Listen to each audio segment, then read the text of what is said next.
सोनीपत के एक रॉबरी के बारे में मालूम पड़ा। वो लोगों ने 120 फुट का सुरंग खोद के लॉकर लूटा था साहब। सोनीपत के बैंक के लॉकर तक पहुंचने के लिए यही वो सुरंग है जो चोरों ने बनाई थी। सोनीपत में इतना बड़ा कांड हो गया। कौन सा गैंग था ये? अरे साले, सुरंग खोदने के 15 दिन के अंदर पकड़े गए। लेकिन मैंने ऐसा प्लान बनाया ना कि पुलिस भी सोचेगी कि बाप है अपन। बैंक कौन सा लूटना है? पिछले 2 साल से साला वही बैंक ढूंढ रहा हूँ मैं, जिधर सुरंग बना के जाया जा सके, लेकिन मिल ही नहीं रहा। तो ठीक है, अब हम आ गए, बैंक ढूंढते हैं, जैसा मांगते हो वैसा। बद्री के जेल से छूटने के 2 महीने बाद तक हम लोग सूरत, बड़ौदा और थाने जैसी जगह पे रेकी करते रहे और ऐसी बैंक ढूंढते रहे जिसे आसानी से लूटा जा सके। लेकिन लौट के हमको मुंबई आना पड़ा और यहाँ हमें मालूम पड़ा कि एलएनसी बैंक के बाजू में 3 गाला छोड़ के 1 गाला भाड़े के लिए खाली है। उस्मान दादा, लोहा मिल गया है। এখন गरम करे ना, हथौड़ा मार देते हैं। लोहा नहीं, सोने की खान है साले। इसको लूटने के लिए मार भी सोनार वाली चाहिए। धीरे धीरे धीरे धीरे, समझा? गाले से एलएनसी बैंक तक सुरंग खोदने में कोई माथापच्ची नहीं होगी, एकदम सीधा सुरंग खोदेगा। लेकिन फिर भी माथापच्ची है। गाला भाड़े पे लेने के लिए पैसा तो मैं दे दूंगा, लेकिन गाला भाड़े पे लेंगे किसके नाम पे? अन्ना, मैं है ना। ना दादा ना, किसी को भी भेजो, लेकिन ये साला कट्टू इसको पीछे रखना। ए, क्यों? तू आगे जाएगा क्या? शकल देख पहले तू अपनी। तू भाड़े पे दुकान लेने जाएगा ना, दुकान का मालिक तेरे को देख के ना सबसे पहले 100 नंबर घुमाएगा, मालूम है तेरे को? ए साला, मेरा मुंह क्या देखता है? बद्रीदारा का मुंह देख, पूरा खूनी लगता है, खूनी। चुप कर तो। मुझे भाड़ोतरी नहीं बनना।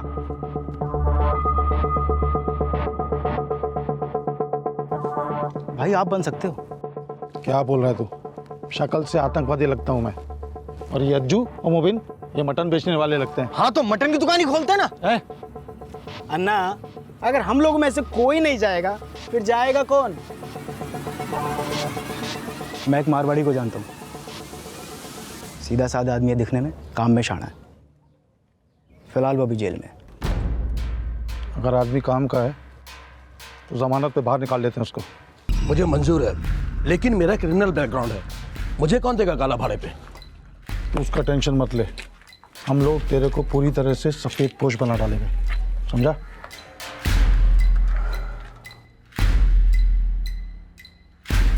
देख, ये तेरा आधार कार्ड, ये तेरा पैन कार्ड। वो गाले के बाजू में विट्ठल स्टेट एजेंट है, गाला उसी के पास है। ये पैसा उसको देने का और डील नक्की कर,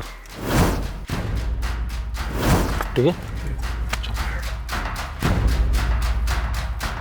देखो सेठ, गाले तो बहुत है अपने पास, आपको किस काम के लिए चाहिए? वो परचून की दुकान खोलनी है। 1.5 लाख रुपए डिपॉजिट और 30,000 रुपये भाड़ा। इतना बजट है आपका? हाँ चलेगा। तो ठीक है, टोकन देके बुक करवा लो। अच्छा, 20,000 और ये 21,000 टोकन के। अबे आपका डिटेल्स लगेगा, जैसे कि पासपोर्ट, आधार कार्ड और पैन कार्ड। बिट्टू भाई, वो पासपोर्ट तो मैंने बनवाया नहीं, पर हाँ मेरे पास आधार कार्ड और पैन कार्ड है। ये ठीक है, एक काम करो, कल आ जाना, ओनर से मिलके पेपर बनवा लेते हैं। जी जी। और हाँ, बाकी का जो पैसा है वो चेक में दे देना, जैसे चेक क्लियर हो जाएगा आपको गाले का पैसा मिल जाएगा। वो विठल भाई, मैं बाकी का पैसा भी कैश में ही दूंगा।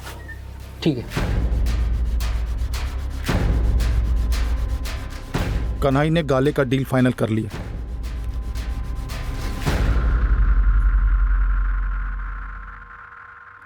उसके बाद मैं और बद्री बैंक की रेकी करने गए और बद्री ने सुरंग का नक्शा तैयार कर लिया था।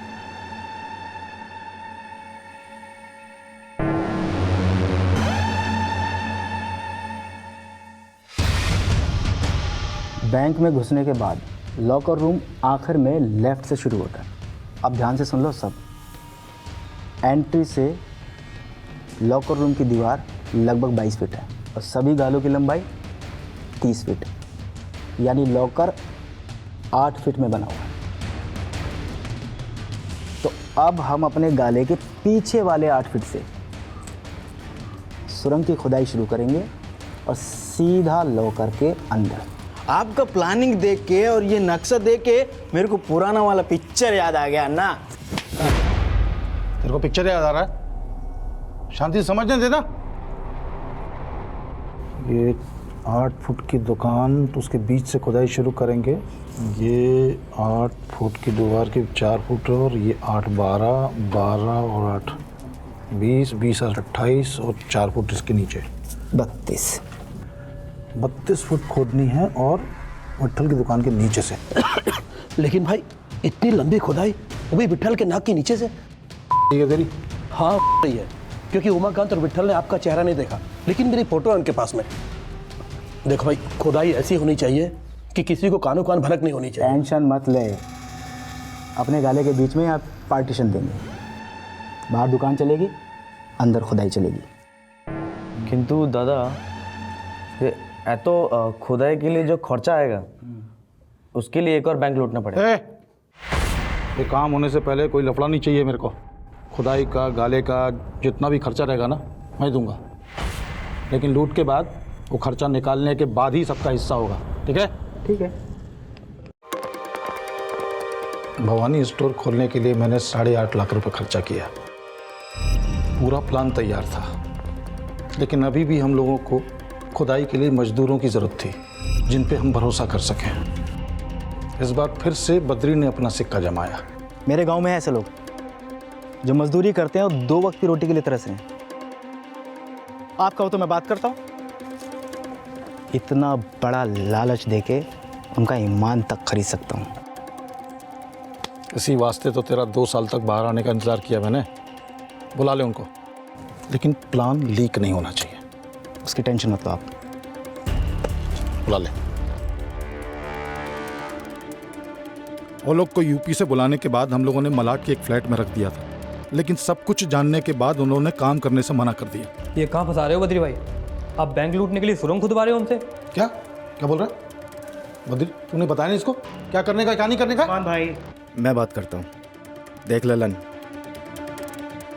मैंने जो प्लान बनाया ना वो तुम सबकी जिंदगी बदल देगा। भाई मानता ना मुझे, तो जैसा मैं कह रहा हूँ वैसा कर, कोई बाल तक नहीं उखाड़ पाएगा तुम्हारा। और आगे की बात सुन, पूरी जिंदगी ऐसे ही मजदूरी करनी है गधे की तरह। वो चारों मान गए। उसके बाद उन लोगों को खुदाई के लिए औजार की ज़रूरत थी, तो मैंने कट्टू को चुना, क्योंकि कट्टू पहले वेल्डिंग का काम करता था। और कट्टू को ये भी कहा कि वो अलग अलग दुकान से औजार खरीदे, क्योंकि एक जगह खरीदने से आप लोग के शक में आने की गुंजाइश थी। तुम लोगों ने करीब करीब 30 फीट की खुदाई की है। कब से खुदाई कर रहे थे तुम लोग? सर, खुदाई का मुहूर्त तो कनाई ने निकाला था। वो थोड़ा पूजा पाठ में मानता था, तो उसका दिल रखने के लिए हमने मई से खुदाई शुरू की। मई में कुछ निर्जला एकादशी करके हिंदू लोग का त्यौहार होता है। सब कुछ मुहूर्त के हिसाब से करने के बाद भी कनाई ने हम लोगों को परेशान करना शुरू किया। उस्मान भाई, मैं दुकान के बाहर से भी नाप आप सब चेक करके आया, पर मेरे को क्या लगता है कि हम लोग जहाँ गड्ढा कर रहे हैं ना, यहाँ की जगह दीवार के थोड़े और करीब गड्ढा करना चाहिए, क्योंकि खुदाई करते हुए हम लोग थोड़ा आड़ा टेढ़ा निकल गए ना, तो लॉकर रूम की जगह सीधा बैंक में निकलेंगे, और बैंक में है CCTV कैमरा, सबके सब मारे जाएंगे। तो मेरे बनाए नक्शे में कमी निकाल रहा है, पर मैंने एकदम सही बनाया है। 1 मिनट बद्री, बोल रहा है ना, सुन ले। चेक किया हुआ इसने? अरे तो इंची टेप थोड़ी लेके गया था ये। ठीक है कट्टू, इंच टेप ले और इसका पाँव का नाप ले बराबर से। चल। अन्ना 10 इंच है। 10 इंच है ना? सुन, बराबर से पैर रख के ऐसे जमा के ऐसे जोड़ के चेक करना कि जहाँ से हमने खुदाई शुरू की है और जहाँ तक पहुँचे हैं वो कितना है। पता कैसे करें? ऐसे ना, ये ऐसे करके।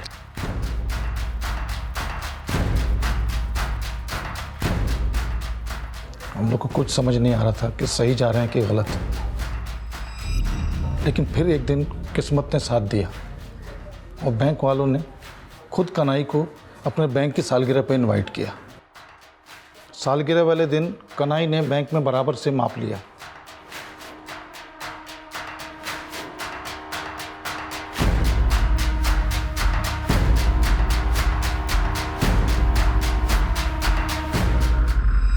और फिर खुद आके बोला कि बद्री का माप एकदम बराबर है। गाला लेने के बाद तुम सबका उस दुकान में आना जाना था, लेकिन एक कन्हई छोड़ के तुम से किसी का भी चेहरा सीसीटीवी में कैप्चर नहीं हुआ। ऐसा क्यों? साहब, मेरे को मालूम था कि उधर कहाँ पे सीसीटीवी है, इसलिए बराबर से सबको गाइड किया कि कैसे जाना है और कैसे आना है। सबको समझाया मैंने। तुम 6 महीने से आपस में टच में थे, लेकिन आपस में कम्युनिकेट करने के लिए नंबर कौन सा इस्तेमाल कर रहे थे? साहब, मेरे को बराबर से मालूम था कि आप लोग फ़ोन रिकॉर्ड से पकड़ लेते हो, इसलिए मैंने online China made walkie talkie खरीद ली, जिसकी रेंज 1 किलोमीटर है साहब।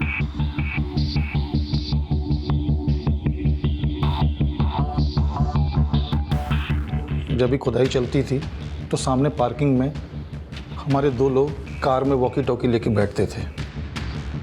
जैसे ही उन्हें कोई गड़बड़ नज़र आती थी, वो तुरंत वॉकी टॉकी से अपडेट कर देते थे। और कन्हई के काउंटर के पास एक स्विच बोर्ड था, जिसका कनेक्शन सुरंग के अंदर की लाइट और एग्जॉस्ट फैन से था। तो जैसे ही कन्हई को कोई खतरे का मैसेज मिलता तो वो स्विच ऑफ कर देता था। सुरंग के अंदर बैठे मजदूर समझ जाते थे कि कोई ना कोई लफड़ा है, इसलिए वो शांति से लाइट ऑन होने का इंतज़ार करते थे और वहीं पसर जाते थे। जब खतरा टल जाता था तो कन्हई फिर से लाइट ऑन कर देता था और मजदूर काम पे लग जाते थे। और फिर रात को हम लोग खुदाई की मिट्टी थैलियों में भर के बाहर डंप कराते थे। लेकिन फिर कन्हई ने टेंशन दे दिया था। वो उसको टीबी हो गया था, बोला गांव जाएगा। मैंने बहुत समझाया, तब जाके उसने 4 मजदूरों में से 2 को, लल्लन और बुद्धन को, उमाकांत और विट्ठल से मिलवाया और फिर राजस्थान चला गया। फिर बाद में मालूम पड़ा कि वो मर गया। लेकिन हम लोग अपने सुरंग का काम रोक नहीं सकते थे। 4 अक्टूबर तक हम लोग 32 फुट खोद चुके थे, बस 5 फुट ऊपर खोदना बाकी था और लॉकर रूम में पहुंचना बाकी था। शनिवार और इतवार की छुट्टी की वजह से हमने 6 अक्टूबर शुक्रवार तक का इंतज़ार किया। फिर शनिवार की रात को आजा हम लोग लॉकर रूम में घुस गए। मेरे साथ बद्री, अशफाक, अज्जू और 2 मजदूर थे।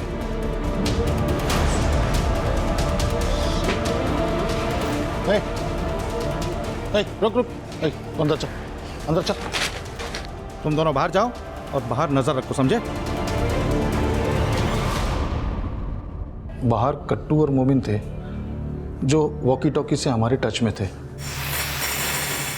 जैसे ही हमने मशीन से लॉकर काटना शुरू किया, कट्टू ने वॉकी टॉकी से हमें मैसेज किया। अरे बहुत आवाज आ रहा है अन्ना, बाहर थोड़ी देर के लिए बंद करो अभी। बाहर आवाज आ रहा है, बंद करना, क्या है? अरे बाहर आवाज आ रहा है, बंद कर मशीन। इतनी मेहनत करके यहाँ पहुंचे, ऐसे ही बैठे रहेंगे क्या? अरे रुक जा भी, बंद कर मशीन। नहीं बंद करना मैं। अरे बंद करो ना अन्ना, अन्ना ना बंद करो, कोई जा रहा है, बंद करो। अरे अन्ना बंद नहीं किया तो सबके सब पकड़े जाएंगे हम लोग। आए चुप, मेरे को मारने का ना, काट डाल मेरे को। लेकिन याद रखना, एक भी लॉकर काट नहीं पाएगा, उससे पहले इधर पुलिस होगा। तू क्या करे? वैसे ही भाग जाए। ये सब कुछ करने के लिए लाखों रुपए खर्चा किया मैं, तो तुम लोग का जेब में भी लाखों रुपए डालने का जिम्मेदारी मेरा है। साला भाड़ में गया ये मशीन। आज तक तिजोरी तोड़ने के लिए मशीन यूज किया क्या हमने? नहीं ना। साला हमेशा हमारा पेचकस हमारा साथ दिया, और माँ कसम आज भी यही साथ देगा।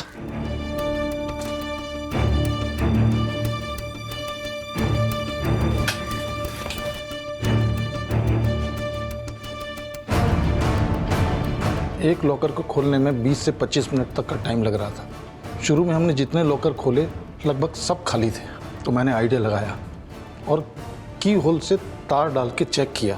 तार अगर अंदर तक लॉकर में जाता था तो समझ जाता था कि लॉकर खाली है, और अगर बीच में रुक जाता था तो समझ जाता था कि माल है।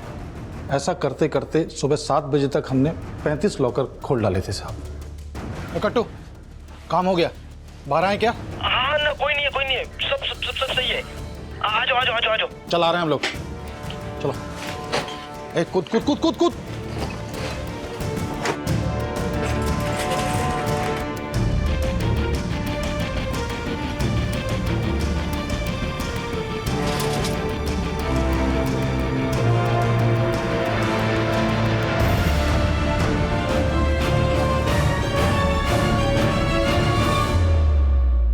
सबसे पहले हमने उन 4 मजदूरों को उनके हिस्से का 1 किलो सोना और 5-5 हज़ार रुपये देकर स्टेशन रोड पर उतार दिया। उसके बाद आरे रोड पे बद्री भी 1.5 किलो सोना लेके और 5,000 रुपये लेके उतर गया। मैं, अशफाक, कट्टू, अज्जू और मोमिन मुंबई में थे। फिर 9 अक्टूबर को मैंने मालेगांव एक सुनार को फ़ोन किया। कौन सोनार? राजेंद्र बाग, जो पहले भी मुझसे लूट का सोना खरीदता था। फिर 10 अक्टूबर को हम लोग मालेगांव गए। 1 किलो 700 ग्राम सोने के उस सुनार ने हमें 28 लाख रुपए दिए। 11 लाख मैंने कट्टू को दे दिए और 6.5 लाख और SUV लेके अशफाक वेस्ट बंगाल चला गया। वेस्ट बंगाल में कहा? मैंने बोला ना साहब, मेरे को मालूम नहीं है। सीधी तरह से बोलता है या हलक में डंडा डाल के उगलवाऊं? साहब मेरे को खाली इतना ही मालूम है कि वेस्ट बंगाल के बॉर्डर के पास अशफाक की बहन रहती है।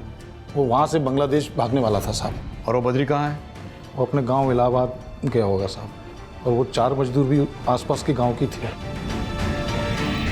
फरार अपराधियों से पहले मुंबई पुलिस ने 15 अक्टूबर 2017 को मालेगांव के उस सुनार को गिरफ्तार किया जिसे उस्मान और उसके साथियों ने लूट कर सोना बेचा था। उस सुनार के पास से 1 किलो और 700 ग्राम के सोने के गहने बरामद किए गए और बाकी लुटेरों में से बद्री पांडे और सुरंग खोदने वाले हरिदयाल, विष्णु, लल्लन और बुद्धन को पकड़ने के लिए यूपी पुलिस की मदद ली जा रही थी। वहीं अशफाक को पकड़ने के लिए वेस्ट बंगाल पुलिस की मदद ली जा रही थी और 16 अक्टूबर 2017 को अशफाक को वेस्ट बंगाल बांग्लादेश बॉर्डर के एक गांव से अरेस्ट कर लिया गया। सर, इस अशफाक का वेस्ट बंगाल से बॉर्डर क्रॉस करने का प्लान था। सर, ये मुंबई से उसी SUV कार में से आया था। वो गाड़ी हमने उसके बहन के घर के बाहर से बरामद कर ली। उसके पास लूट का कितना माल मिला? नहीं सर, ज्वेलरी नहीं मिली। इसके पास सिर्फ 8,000 रुपये कैश था। बोल, माल कहाँ रखा है? बोल।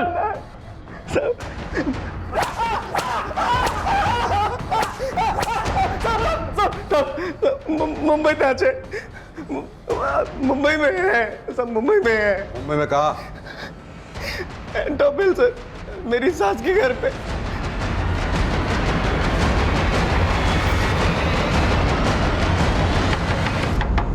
दरवाजा खोलो। मैडम। अशफाक के बयान के आधार पर 17 अक्टूबर 2017 को अशफाक की बीवी को उसके मायके से 6.5 लाख कैश के साथ गिरफ्तार किया गया। लेकिन बद्री पांडे और सुरंग खोदने वाले चारों मजदूर अब तक फरार थे।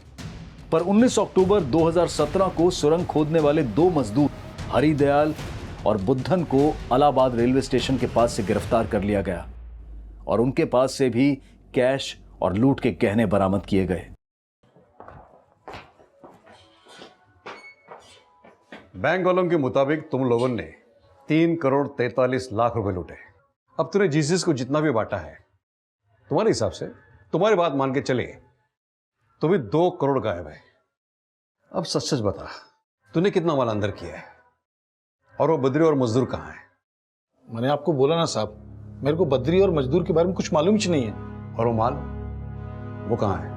वो कहाँ है साहब? वो एक मिनट साहब, बता रहा हूँ साहब। मैंने सबको बोल के रखा था कि लूट में से मोटा हिस्सा मैं लूंगा, तो वो पैसा मैंने अपनी बहन के यहाँ छुपा के रखा है साहब। बहन? कौन बहन? नादिरा। कहाँ रहती है वो? कहाँ रहती है वो? गोवंडी में रहती है साहब। पुलिस जब उस्मान की बहन नादिरा के गोवंडी वाले घर पहुंची तो उसको फरार पाया गया। पुलिस ने नादिरा की बेटी से नादिरा के करंट फोटोग्राफ और फोन नंबर हासिल कर लिया। नादिरा का नंबर ट्रेस किया गया तो पुलिस ने पाया कि उसका नंबर लगातार मुंबई के उपनगरों में ट्रैवल कर रहा था। लेकिन असलियत में नादिरा ने पुलिस को चकमा देने के लिए अपना फोन जानबूझकर एक ऑटो रिक्शा में छोड़ दिया था। और वहीं दूसरी तरफ पूछताछ के दौरान नादिरा के कलीना में छिपे होने की पुलिस को लीड मिली, जहां से पुलिस ने उसे तुरंत गिरफ्तार कर लिया। उस्मान की बहन नादिरा की गिरफ्तारी के बाद जितना भी लूट का माल अब तक बरामद हुआ है उसकी वैल्यू लगभग 2 करोड़ की है और तकरीबन 1.5 करोड़ की वैल्यू के गहने और कैश का कोई हिसाब अभी तक पुलिस को नहीं मिल पाया है। सुरंग का नक्शा तैयार करने वाला बद्री पांडे और सुरंग खोदने वाले 2 मजदूर लल्लन और विष्णु अब भी फरार हैं और उनकी तलाश जारी है। उस्मान शेख के बयान के मुताबिक इस बैंक रॉबरी की प्लानिंग से लेकर उसे एग्जीक्यूट करने तक इन लुटेरों ने अपने 2.5 साल जाया किए, जबकि मुंबई पुलिस ने इस प्लानिंग के मुख्य कर्ता धर्ता को सिर्फ सिर्फ 4 दिनों के अंदर जेल की सलाखों के पीछे पहुंचा दिया। मुंबई पुलिस का एक काबिल तारीफ काम अपराधियों को चेतावनी है कि crime never page. Black headline सप्ताह में अब हम आपको एक ऐसे शख्स का केस दिखाने जा रहे हैं जिसे क्राइम और क्रिमिनल्स के खिलाफ आवाज उठाने वालों का प्रतिनिधि कहा जाने लगा, लेकिन सुर्खियों को आवाज देने वाला खुद सुर्खियां बन गया। आइए देखते हैं आज का हमारा दूसरा केस।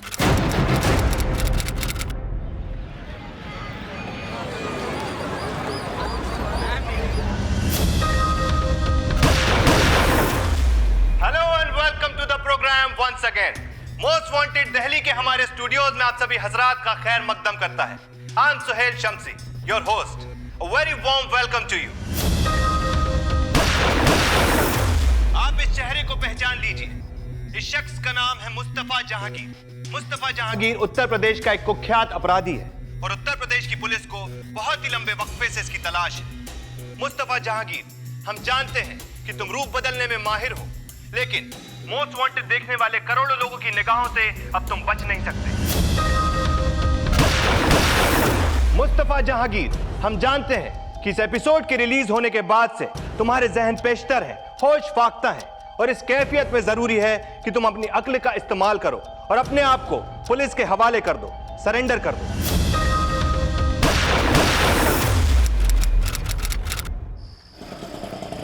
कमाल का आदमी ताऊ, क्रिमिनल्स को खुली धमकी देता है। भाई उसके टीवी शो की वजह से 23 अपराधी पकड़े गए। सिल्वर जुबली होने वाली है।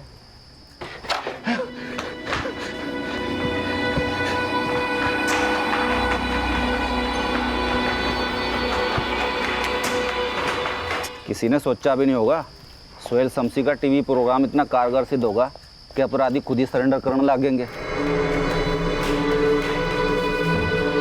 भी नहीं है, ये और भी कितने। मंजू, क्या हुआ सर? मेरी वाइफ मंजू ने सुसाइड करने की कोशिश की। Please help. जल्दी जल्दी आओ। चलिए जल्दी आओ। चलिए फटाफट। चलिए फटाफट। मंजू मंजू मंजू मंजू, कुछ नहीं, चल जल्दी चलो जल्दी। चुप, क्या हुआ बाबू?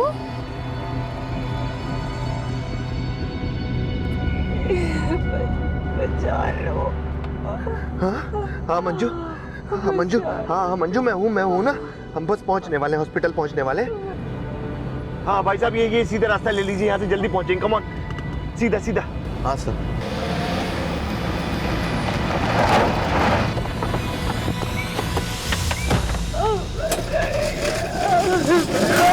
सर जी, कांड हो गया यहाँ पर। सुहेल सर की वाइफ ने सुसाइड अटेम्प्ट किया है। हाँ सर, हम उन्हें नर्सिंग होम ले आए हैं, बहुत सीरियस हैं। ठीक है सर, आपको अपडेट देते रहेंगे। जी सर।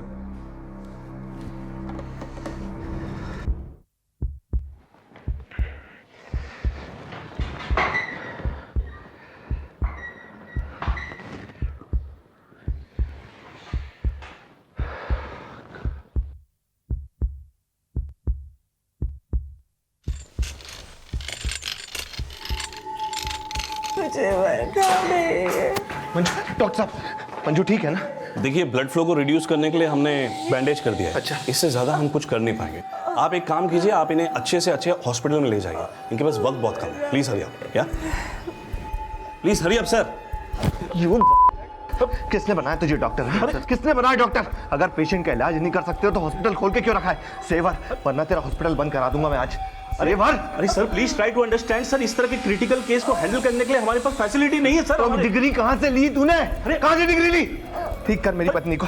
मैं बता रहा हूँ, मैं आज कुछ भी कर जाऊंगा, मैं बता रहा हूँ। अरे आप समझ नहीं रहे सर, मैं बता रहा हूँ आपको, यहाँ पर वो अवेलेबिलिटी नहीं है सर। अवेलेबिलिटी तो तेरी नहीं होगी।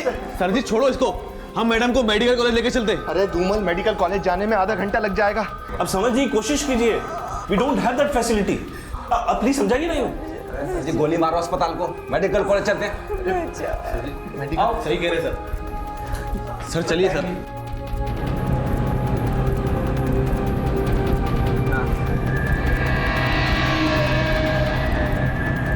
Manju, strengthen your will. Ananya is waiting for you. Manju, hold. Please. सोना नहीं है. Come on.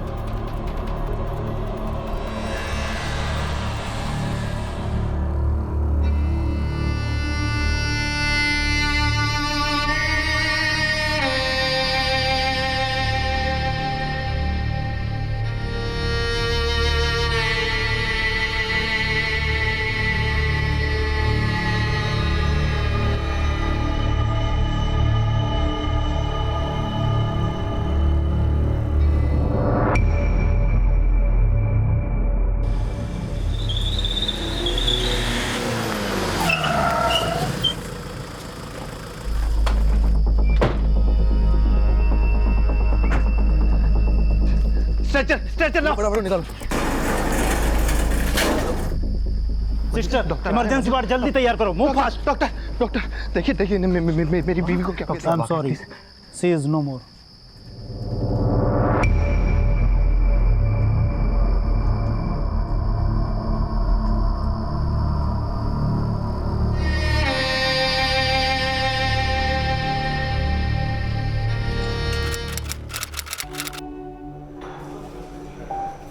आज पूरे 1 महीने के बाद कॉलेज खुल रहा है, अच्छा लग रहा है। बहुत अच्छा लग रहा है।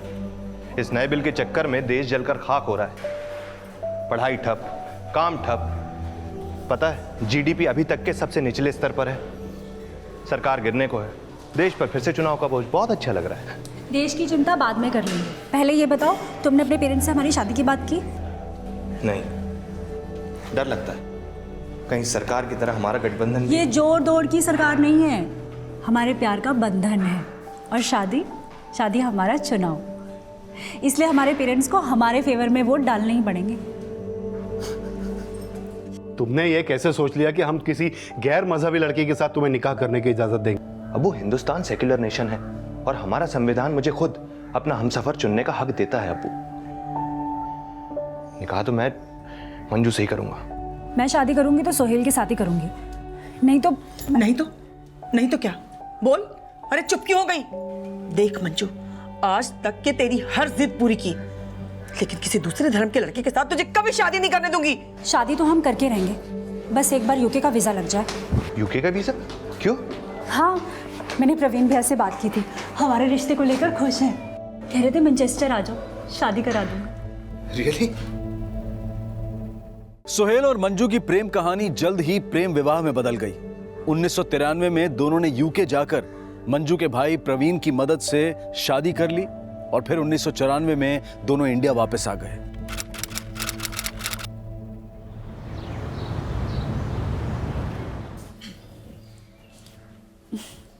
कैसी लग रही हूं मैं? बहुत अच्छी। तो फिर हम होटल में क्या कर रहे हैं? चलो ना। कहाँ? अरे तुम्हारे घर या मेरे घर? चलो ना। मंजू, जाना तो मैं भी चाहता हूँ, लेकिन नहीं जा सकते। क्यों? अरे क्योंकि रस्मो रिवाज के हिसाब से शादी के बाद पहले लड़के के घर जाया जाता है। और अम्मी भी तुमसे मिलने के लिए बेकरार हैं, लेकिन क्या? अब्बू बहुत गुस्से में। तुम्हारे घर में क्या माहौल है? प्रवीण भैया ने ना सब कुछ हैंडल कर लिया है। मम्मी पापा में मम्मी तो ठीक है, पापा थोड़े से नाराज हैं, उन्हें मैं संभाल लूंगी। बाकी मेरी मौसमी दीदी है ना, उन्होंने यूएसए घर में फोन किया था और सबको समझा दिया। वाह यार, तुम्हारे भाई बहन तो बिल्कुल तुम्हारे साथ हैं। बड़ी खुशनसीब हो तुम। हाँ, वो तो मैं हूँ। तुम्हें पता है, अगर तुम मेरी मौसमी दीदी से मिलोगे ना, वो ऐसी जादूगरनी है, एक बार तुम्हारे अब्बू जान से मिल लेंगी ना तो तुम्हारे अब्बू जान के गर्म गुस्से को नरम कर देंगी। मुझे नहीं लगता। अब्बू से बाद में मिल लेंगे, फिलहाल तुम्हारे घर चलते हैं, ठीक है? हाँ ठीक है, सामान पैक करो। ये सही है।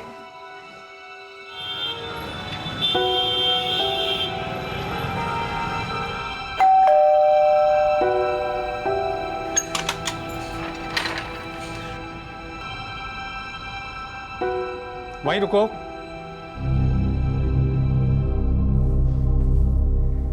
ऐसा क्या इस लड़के में जो हमें बताए बिना तुम इसके साथ इंग्लैंड भाग गए? पापा जरा सुन दो। तू चुप रहे। अब कुछ बोलेगी या देखती रहेगी? पापा प्लीज, ये एक्टिंग छोड़ दो। हाँ, फिल्मी डायलॉग ना मुझे भी बहुत अच्छे से बोलने आते हैं। अब सोहेल के बारे में बोलना शुरू करूंगी तो आप लोग ही कहोगे कि मैं ख्यालों में चली गई हूँ। प्लीज, सोहेल अच्छा लड़का है और प्रवीण भैया ने आपको सब। तुम भी इसकी तरह से फिल्मी डायलॉग ही मारते हो? नहीं सर, मैं डायलॉगबाजी में नहीं, हकीकत में यकीन रखता हूँ। और हकीकत यह है कि मैं और मंजू एक दूसरे से बहुत प्यार करते हैं। ये बहुत खुश है मेरे साथ और हमेशा खुश रखूंगा सर इसे। Sir, we complete each other.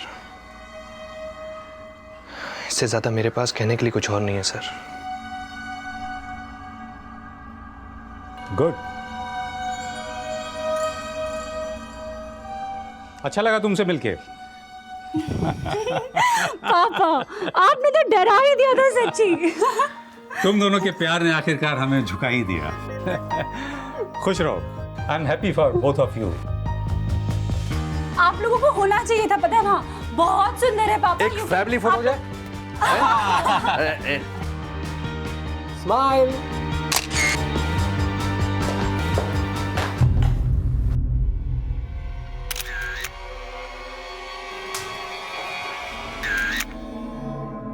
I am sorry for your loss.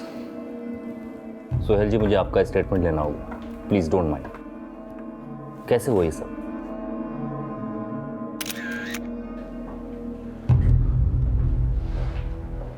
अगले महीने मंजू का 31st बर्थडे होता, उसी के बर्थडे सेलिब्रेशन की प्लानिंग कर रहे थे।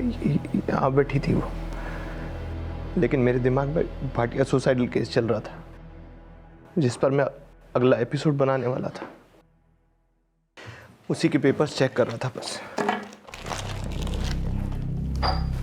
सो गई अनन्या? आज बड़ी फिक्र हो रही है अनन्या की। मुझे हमेशा तुम दोनों की फिक्र होती है यार, कैसी बात कर रही है? अच्छा, तो फिर जब से आए हो तब से फाइल में क्यों घुसे हुए हो?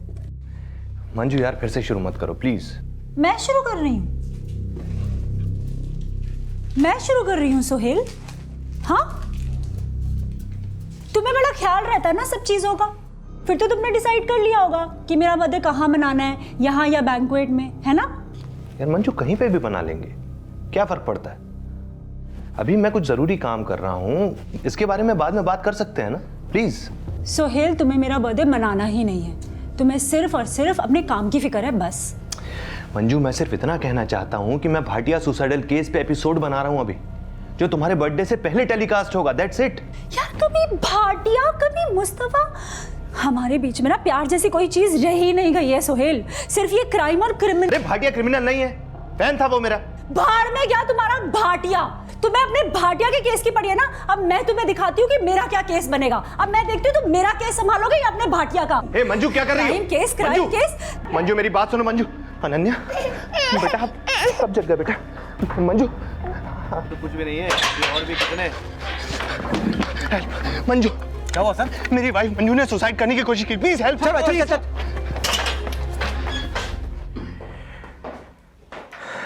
मैं उसको नहीं बचा सका सर,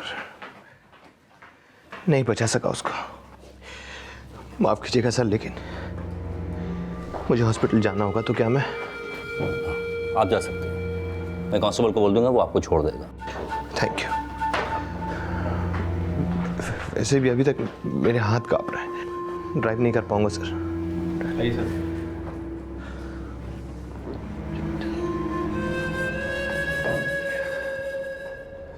अभी हम सोहेल शमसी जी के घर के बाहर हैं। कल रात अपने शो में क्रिमिनल मुस्तफा जहांगीर को सरेंडर की चेतावनी देने वाले होस्ट सोहेल शमसी ने कभी सपने में भी नहीं सोचा होगा कि कल की रात खुद उन पे कितनी भारी होगी, कि उनकी पत्नी आत्महत्या कर लेगी।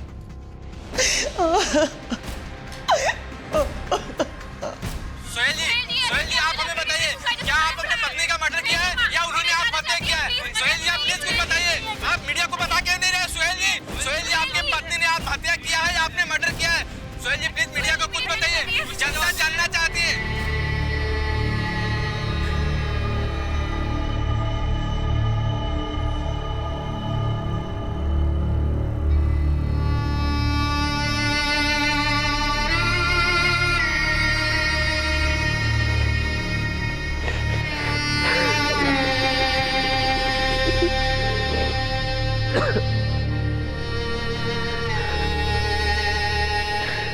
अनन्या के बारे में नहीं सोचा पापा उसने।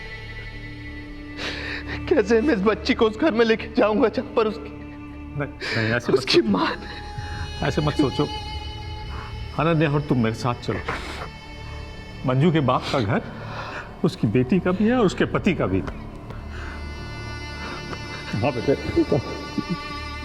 सर, जैसा कि आपने पुलिस को बताया कि आपकी बेबी ने सुसाइड किया था, क्या वो किसी बात से परेशान थी? सर, ऐसा क्या हुआ था? सर, तुम जाओ बेटा। सर, आपकी बेटी ने सुसाइड किया, इसके बारे में आपका क्या कहना है? मंजू सुसाइड से 2-3 घंटे पहले मेरे पास आई थी। तो क्या सर आपको भनक लग चुकी थी कि वो सुसाइड करेगी? जी नहीं, जब कोई फैसला ले लेता है, पूरा मन बना लेता है, तो उसके चेहरे से समझना मुश्किल होता है कि वो क्या करने वाला है। अगर मुझे थोड़ा भी अंदाज़ा होता तो मैं उसे रोक लेता। सर क्या वजह हो सकती है?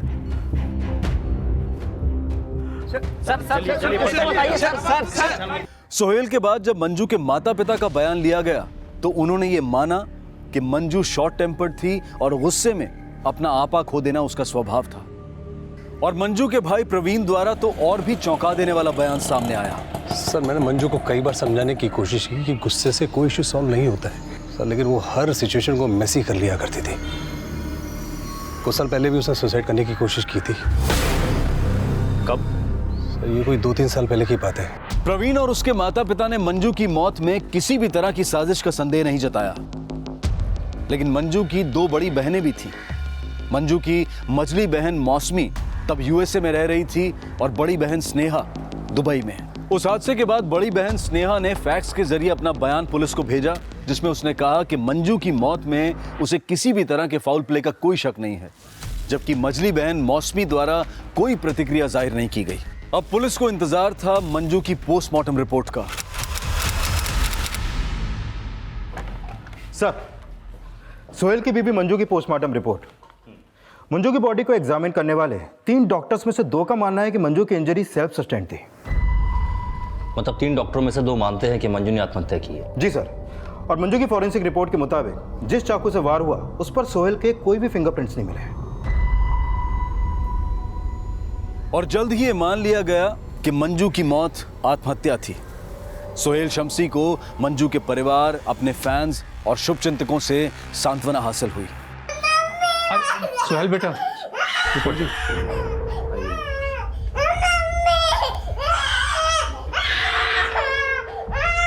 लेकिन मंजू की मौत के 3 महीने बाद जब मंजू की मझली बहन मौसमी यूएसए से इंडिया वापस आई तो इस केस का रुख ही बदल गया।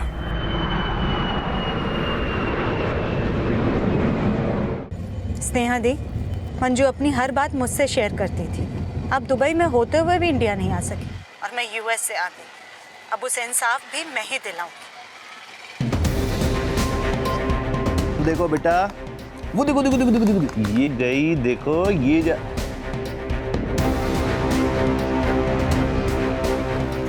बेटा आप यहाँ बैठना एक मिनट। ये पकड़ो पकड़ो पकड़ो।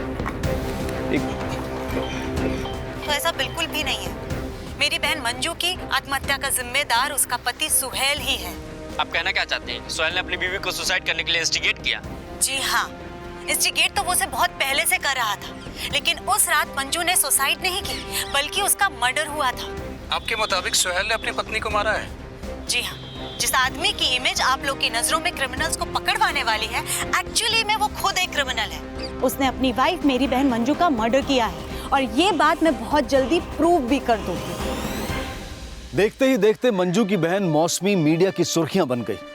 उसने मंजू की मौत के 3 महीने बाद उसे आत्महत्या नहीं बल्कि हत्या बताया। पर क्या उसके दावे में कुछ सच्चाई थी? क्या मंजू ने आत्महत्या की थी या फिर वाकई में उसका पति सोहेल ही उसका हत्यारा था? जो केस आत्महत्या मानकर अपने फैसले की कगार तक आ पहुंचा था, क्या मंजू की बहन के बयान के बाद वो हत्या का केस बन पाएगा? उसने अपनी वाइफ मेरी बहन मंजू का मर्डर किया है और ये बात मैं बहुत जल्दी प्रूव भी कर दूंगी। बात होती रहती थी, मुझे पता सर, सोहेल की सिस्टर इन लॉ आई है, मौसमी, आपसे मिलना चाहती है। बुलाओ सर। सर।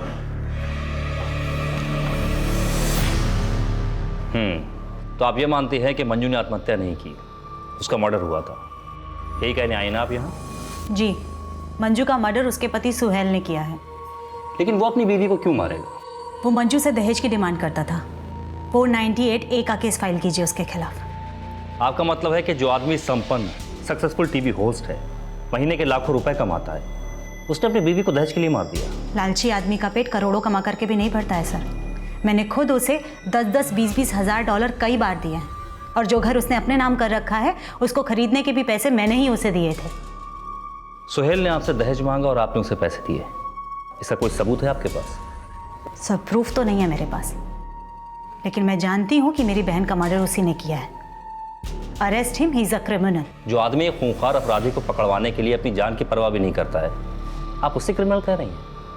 आप जानती हैं आप किस पर एलिगेशन लगा रही हैं? मैं बहुत अच्छे से जानती हूँ कि वो आदमी क्या चीज़ है। उसने मेरी बहन का मर्डर किया है और आप उसे महात्मा समझने की भूल कर रहे हैं। और आपके पेरेंट्स?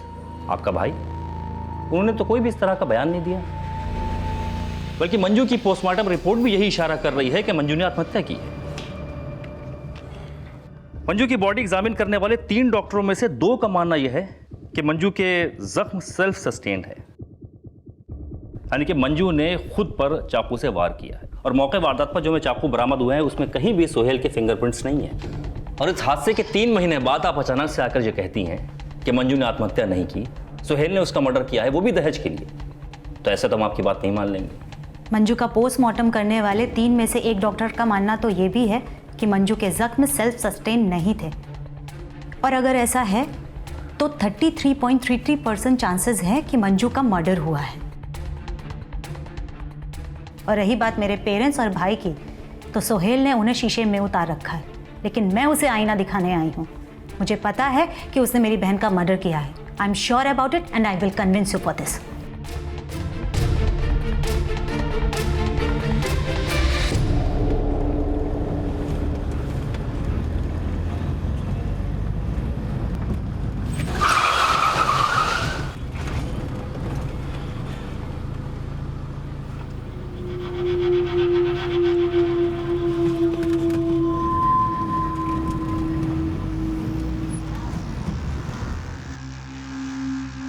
सर, मौसमी की बातों को आप नज़रअंदाज कर दीजिए। असल में मंजू को खोने का सदमा वो बर्दाश्त नहीं कर पा रही है, इसलिए उल्टा सीधा सोच रही है। लेकिन आपकी बेटी मौसमी मंजू के पति सोहेल पर मंजू के मर्डर का एलिगेशन लगा रही है। सर, मौसमी सोहेल जी से शुरू से ही चिढ़ती थी। लेकिन बेटा, मौसमी जो भी कह रही है वो ऐसे ही तो नहीं कह रही होगी ना। मेरे कहने का मतलब है कि एक बार उसकी बात सुन लेने में क्या हर्ज है। हर्ज है, वो बात का बतंगड़ बना रही है। चाहती क्या वो कि अन्य अपने बाप की परवरिश से भी महरूम हो जाए।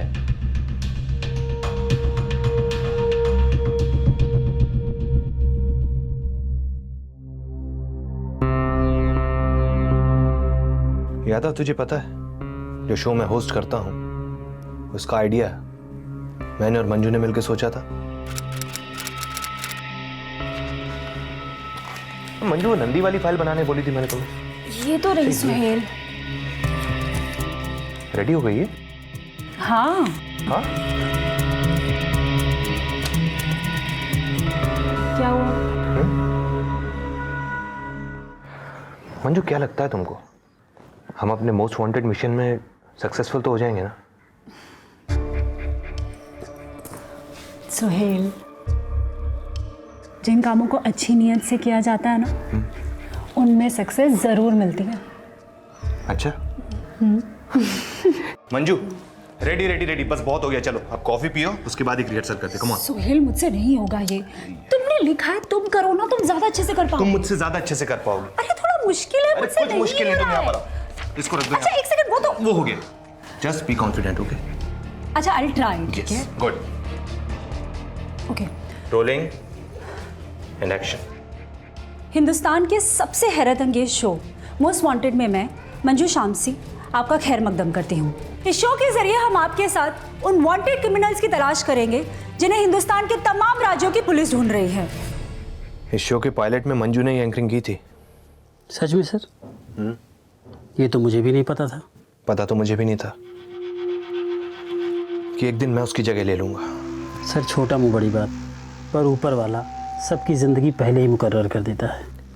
पर जो एक दूसरे की जिंदगी की वजह हो, वो उन्हें अगर उनकी मौत की वजह बना दे तो नाइंसाफी होगी ना। नाइंसाफी तो मंजू के साथ हुई है, और जब तक मैं उसके हत्यारे को सलाखों के पीछे नहीं करवा देती, मुझे चैन नहीं मिलेगा। कहीं ये सब करके आप सुहेल से कोई खास चिड़ या कोई दुश्मनी तो नहीं निकाल रही है? चिढ़ और दुश्मनी तो उसने मंजू के साथ निकाली है सर। सुहेल और मंजू ने लव मैरिज की थी, और हमें अभी तक ऐसा कोई सबूत नहीं मिला है जो ये बात साफ कर सके कि मंजू अपनी शादी से खुश नहीं थी। अगर आप ये मान रहे हैं कि मंजू ने सुसाइड करी, तो आप ये क्यों नहीं समझ रहे हैं कि कोई इंसान खुशी खुशी सुसाइड नहीं करता है। उस सुहेल ने मंजू को सुसाइड करने के लिए इंस्टिगेट किया था। तो आपका मतलब है कि सुहेल ने उकसाया था मंजू को सुसाइड के लिए, लेकिन अभी तक आप ये कह रही थी कि मंजू का मर्डर हुआ था। कह तो मैं अब भी यही रही हूँ, लेकिन आप मान कहाँ रहे? लेकिन सिर्फ आपके कहने से तो नहीं मान लेंगे ना। आपकी तसल्ली के लिए मैं प्रूफ लेकर के आई हूँ। ये इंडिया से यूएस की टिकट है जो मैंने मंजू के लिए करवाई थी। वो सोहेल को छोड़कर मेरे पास यूएस आना चाहती थी, लेकिन उस रात सोहेल ने मुझे मंजू से फोन पर बात तक नहीं करने दी। मंजू यूएस नहीं आएगी दीदी, उसका दिमाग खराब हो गया है जो उसने आपसे टिकट बुक करवाई। माइंड योर लैंग्वेज सोहेल, मेरी बात करा मंजू से। आपको जो बोलना है ना मुझसे बोल दीजिए। दीदी मुझे आपके पास बुला लो प्लीज, मुझे इसके साथ नहीं रहना है। भैया को और पापा को भी इसने अपने बस में कर लिया है दीदी। दीदी प्लीज मुझे इसके साथ नहीं रहना है। Manju, Manju, hello hello.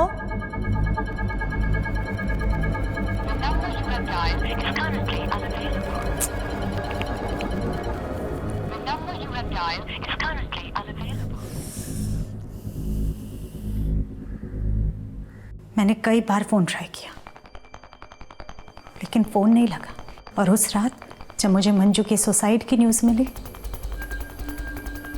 मैं तभी समझ गई थी। मतलब सुसाइड के अगले दिन ही आपको शक हो गया था कि वो मर्डर था। फिर सुहेल पर शक 3 महीने बाद क्यों? सर मैं इंडिया से बाहर थी। लेकिन कोई फोन, मेल, फैक्स आप चाहती तो ये इन्फॉर्मेशन हम तक आसानी से पहुंचा सकती थी। और चलिए मान लिया कि सुसाइड वाली रात आपकी मंजू से फोन पर बात हुई थी, लेकिन उसी रात 2.5 घंटे पहले मंजू आपके पेरेंट के साथ थी, लेकिन उन्होंने तो कोई शक नहीं जताया।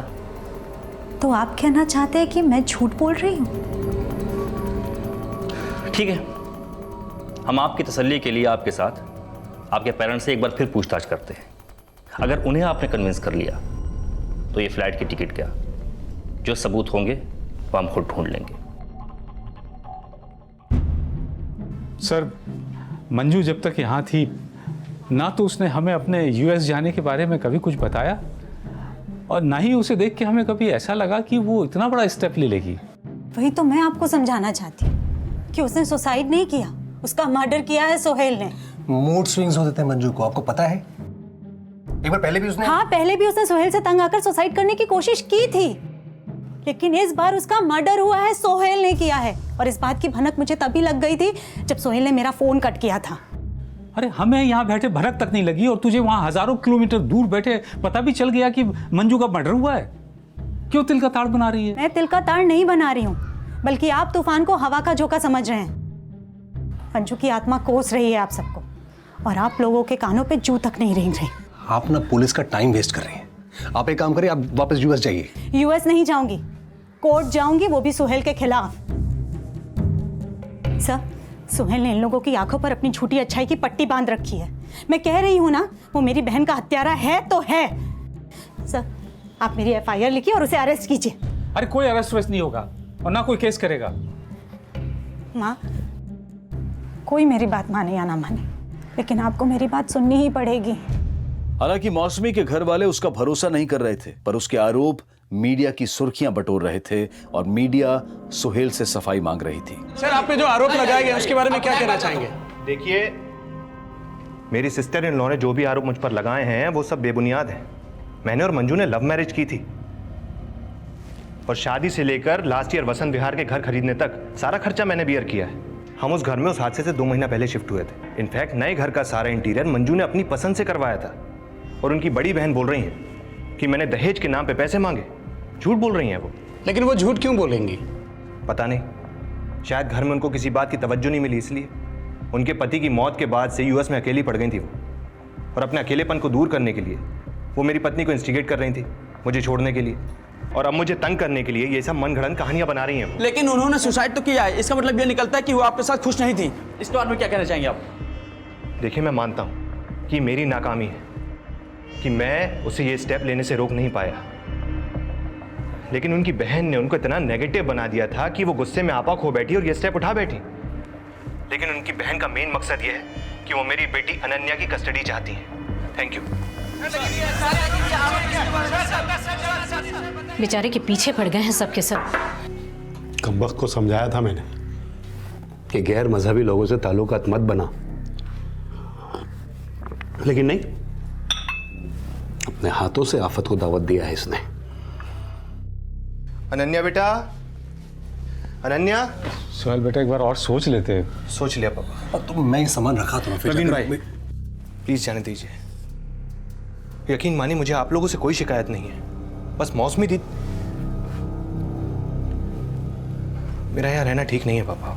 पर बेटा ऐसे। पापा मैं जानता हूँ कि आप लोगों को मेरा ऐसे जाना अच्छा नहीं लग रहा है, इस बात का मुझे भी उतना ही दुख है जितना कि आप लोगों का है।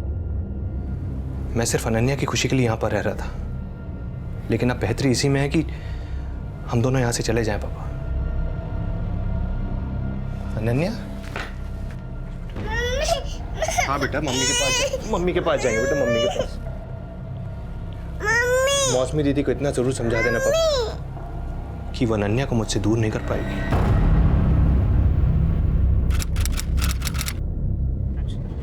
आर यू श्योर हमारी पिटीशन फाइल होगी? I hope. सोहेल शमसी को अंदर जाने से अब कोई नहीं रोक पाएगा।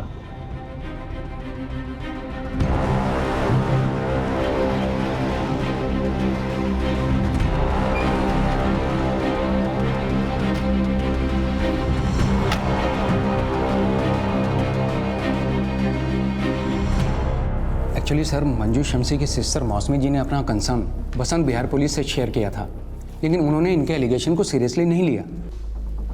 हाउ डू यू नो उन्होंने सीरियसली नहीं लिया, जबकि बसंत विहार पुलिस का इसके पीछे कंसर्न बिल्कुल जेन्युइन है। I know about the case. सब मैं वो। Don't hesitate. अगर आप कुछ बोलना चाहती हैं तो खुल के बोलिए।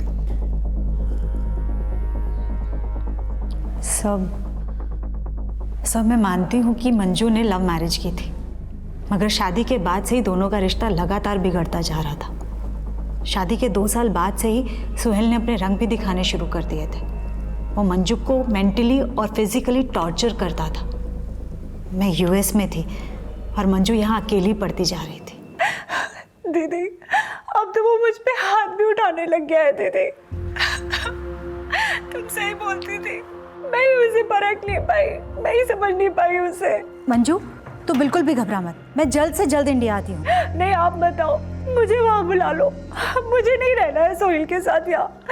I will divorce him. Sir, उसने सुहेल को डिवोर्स देने का फैसला कर लिया था, बट पता नहीं सुहेल ने ऐसा क्या जादू किया कि उसने डिवोर्स फाइल नहीं किया। फिर 1 साल बाद पता चला कि सुहेल और मंजू सुहेल की फैमिली के साथ रहने लगे थे। अम्मी, आज रात को कब कबाब बनाती? आज शाम को बनाती हूँ।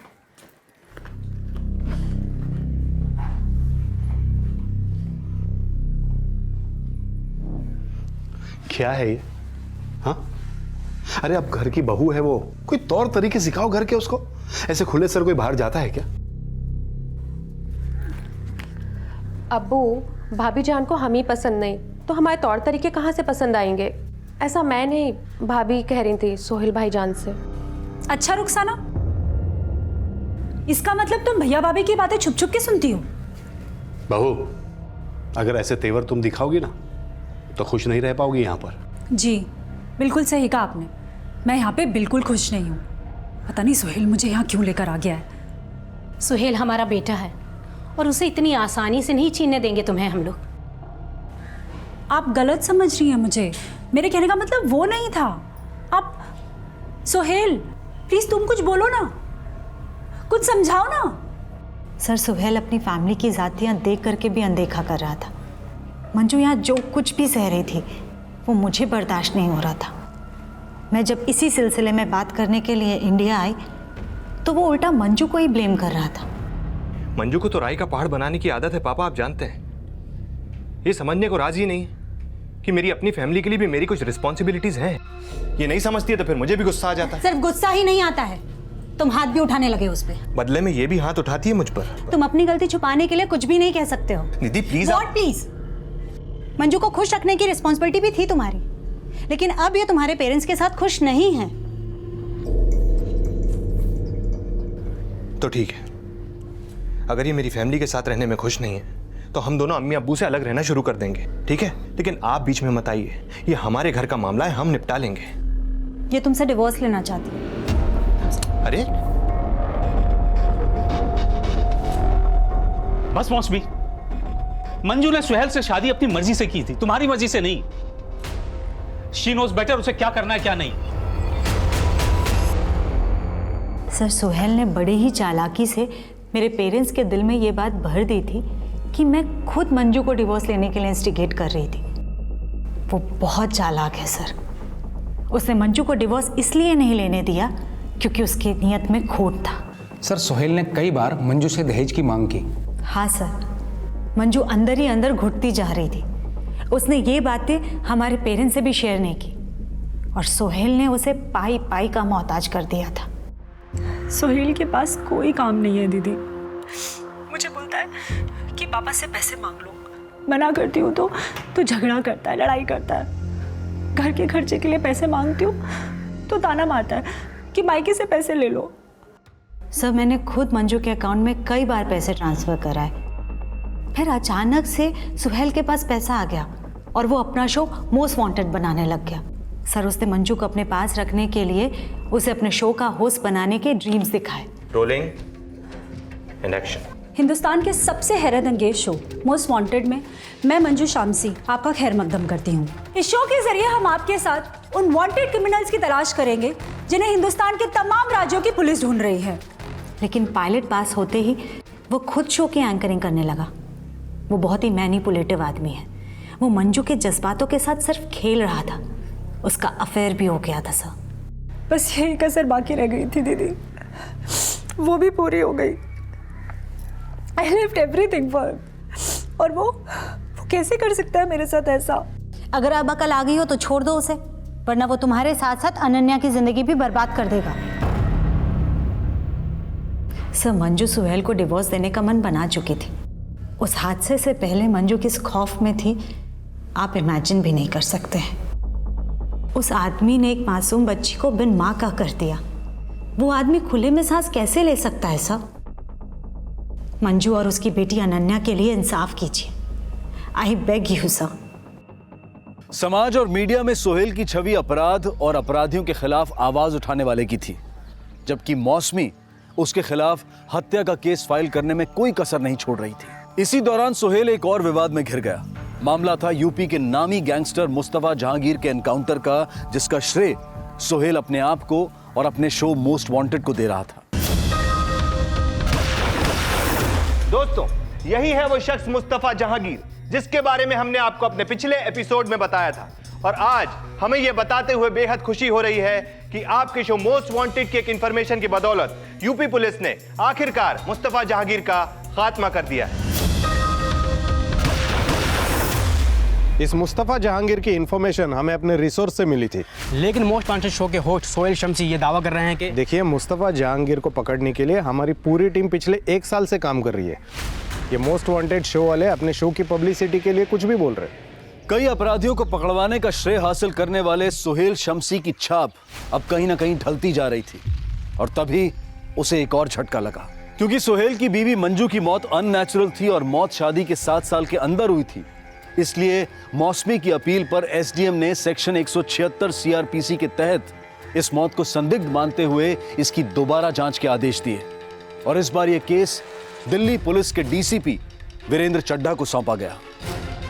इसके बाद मीडिया ने एक बार फिर से सोहेल का घेराव करना शुरू कर दिया। लेकिन मंजू की बहन ने तो आप पे लगातार आरोप लगाया है, और लॉ एक्सपर्ट का ये कहना है कि ये आरोप अगर मंजू की फैमिली ने लगाया होता तो आप बिना सुनवाई के अभी तक अंदर होते। मंजू के पेरेंट्स मेरी सच्चाई जानते हैं, वो लोग मेरे साथ। पर मंजू की बहन ने मंजू के पेरेंट्स को कन्विंस कर लिया तो क्या? दोस्त 498A को लेकर कोर्ट भी चिंता जता चुकी है कि कई लड़की वाले इस लॉ का गलत फायदा उठा रहे हैं। अब अगर कल को इसी लॉ का इस्तेमाल मेरे खिलाफ होता है तो इसमें कोई हैरानगी की बात नहीं होगी, क्योंकि मेरे जैसा सेलिब्रिटी जिसने हमेशा कानून और कोर्ट का सम्मान किया, उसे भी कटघरे के पीछे खड़ा कर दिया जाएगा। पर सेक्शन 176 के तहत आपकी पत्नी के सुसाइड को संदिग्ध मानकर इन्वेस्टिगेशन किया जा रहा है, ये तो पता ही होगा आपको। माँ, आपको कुछ नहीं पता। आपको हमेशा पति और बेटा ही सही लगे। अगर आपने बेटियों की सुनी होती तो कम से कम मंजू का ये हशरत ना होता। बेटा, मैं सुनती सबकी हूँ, लेकिन तू एक बात बता, क्या तुझे सच में लगता है कि सुहेल जी ने? जीवी कहना बंद करो उसे। वो बहुत पहुंचा हुआ आदमी है, और अगर मैं झूठी होती तो एसडीएम साहब मेरी अर्जी तुरंत खारिज कर देते।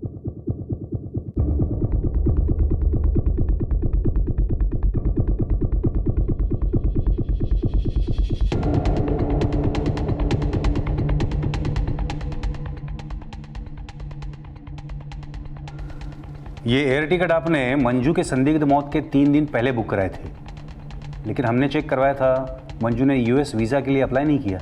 सर, वो अप्लाई करने वाली थी, लेकिन उससे पहले ही सोहेल ने उसे। तो आपका कहने का मतलब है कि सोहेल से वो तलाक चाहती थी, लेकिन उन्होंने तलाक फाइल नहीं किया था।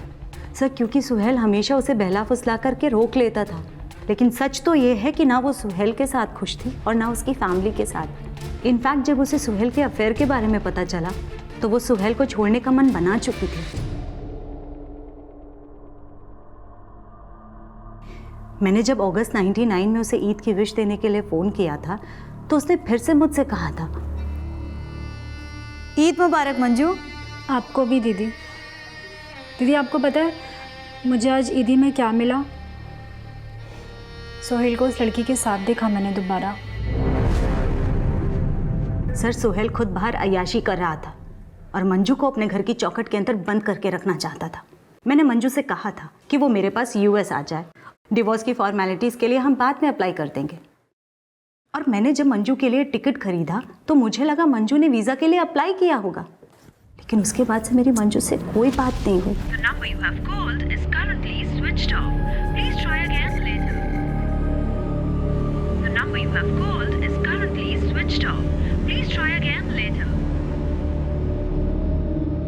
और फिर अगले दिन मैंने माँ से बात की।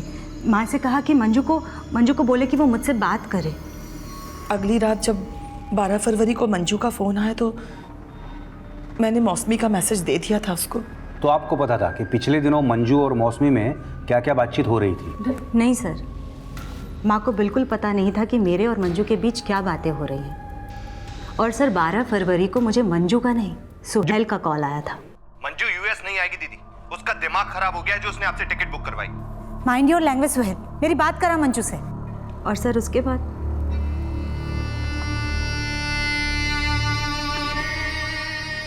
सर कई दिनों तक तो मैं सदमे से बाहर ही नहीं निकल पाई। और जब मुझे पता चला कि मंजू की मौत को सुसाइड मान लिया गया है तब मैं खुद को रोक नहीं पाई। मैं इंडिया सिर्फ मंजू को इंसाफ दिलवाने आई हूँ। सेक्शन 176 नहीं 302 के तहत मुझे उस सुहेल को फांसी चढ़वानी है। मंजू की मौत हत्या थी, आत्महत्या थी या फिर ये अबेटमेंट ऑफ सुसाइड था, इन तीनों संभावनाओं की जांच की जा रही थी। लेकिन पुलिस की पहली इन्वेस्टिगेटिंग टीम ने पोस्टमार्टम रिपोर्ट को आधार मानते हुए इसे आत्महत्या ही माना था, क्योंकि पोस्टमार्टम करने वाले 3 डॉक्टर्स में से 2 डॉक्टर्स का यह मानना था कि मंजू की इंजरीज सेल्फ सस्टेन्ड थी। मंजू की बॉडी को एग्जामिन करने वाले 3 डॉक्टर्स में से 2 का मानना है कि मंजू की इंजरी सेल्फ सस्टेन्ड थी। मतलब 3 डॉक्टरों में से 2 मानते हैं कि मंजू ने आत्महत्या की है। अब मंजू के शव का अंतिम संस्कार भी हो चुका था। पुलिस के लिए केस पहले ही बंद हो चुका था, लेकिन मौसमी ने इस केस को रीओपन करवाने में कोई कसर नहीं छोड़ी थी। अपने परिवार का सपोर्ट ना मिलने के बावजूद मौसमी ने केस तो रीओपन करवा लिया था, पर उसके दावों में क्या कोई सच्चाई थी, यह भी एक सवाल बना हुआ था। सोहेल शम्सी अपने शो मोस्ट वांटेड की वजह से हीरो समझा जाता था। उसने लाइफ का वो फेस भी देखा था जब उसे अंडरवर्ल्ड से लगातार जान से मार देने की धमकियां मिल रही थी, लेकिन इसके बावजूद अपने शो के माध्यम से वो अपराधियों को खुली चुनौती देकर उन्हें सरेंडर करने की चेतावनी दे रहा था। सोहेल के जज्बे से प्रभावित उसके फैंस और उसके चाहने वाले सोहेल के खिलाफ मौसमी के एलिगेशन को मौसमी का पब्लिसिटी स्टंट भी बता रहे थे, लेकिन मौसमी की टेस्टिमोनी और उसके वकील द्वारा रखे गए एविडेंस के बेसिस पर कोर्ट ने सोहेल को दहेज उत्पीड़न के IPC section 304B, mental harassment के सेक्शन 498A और सबूतों को मिटाने के लिए सेक्शन 201 के तहत केस की सुनवाई करने और सोहेल को तत्काल गिरफ्तार करने के आदेश दे दिए। सोहेल की गिरफ्तारी को मौसमी अपनी पहली जीत समझ रही थी, पर मौसमी के पिता और भाई अब भी सोहेल के पक्ष में खड़े थे। सॉरी बेटा, मैं मौसमी को समझा नहीं पाया। पापा मुझे आपसे कोई शिकायत नहीं है। आप मेरे लिए मेरे अब्बू से बढ़कर हैं। आप, मैं निर्दोष हूं और मेरी लाइफ का सिर्फ एक मकसद है, इस देश को क्राइम और क्रिमिनल से मुक्त करवाना। ही पूरा देश जानता है पापा मैं जल्दी बाहर आऊंगा। सोहेल जी, मंजू के बहन के लॉयर का कहना है कि जल्दी यहाँ पे दफा 302 का केस लगाएंगे। आप क्या करना चाहते हैं? मेरे खिलाफ जो भी आरोप लगाए जा रहे हैं वो सब गलत हैं, झूठ हैं वो। सर, अब मानते हैं कि वो आपको फांसी दिलाने के बाद आपकी बेटी की कस्टडी खुद रखना चाहती है? बिल्कुल। मौसमी अमेरिका में अकेली रहती है, उन्हें वहाँ देखने पूछने वाला कोई भी नहीं। अनन्या को अपनी कस्टडी में लेने के बाद वो अपनी बुढ़ापे का सहारा बनाना चाहती है उसे। मैंने ना मंजू का मर्डर किया है ना उससे कभी दहेज मांगा है। मेरी कंपनी जो मेरी बेटी के नाम पे है उसमें 25% शेयर मंजू के थे। क्या आप लोगों को लगता है कि मैं ऐसा गलत काम कर सकता हूं? जनता बताएगी आपको।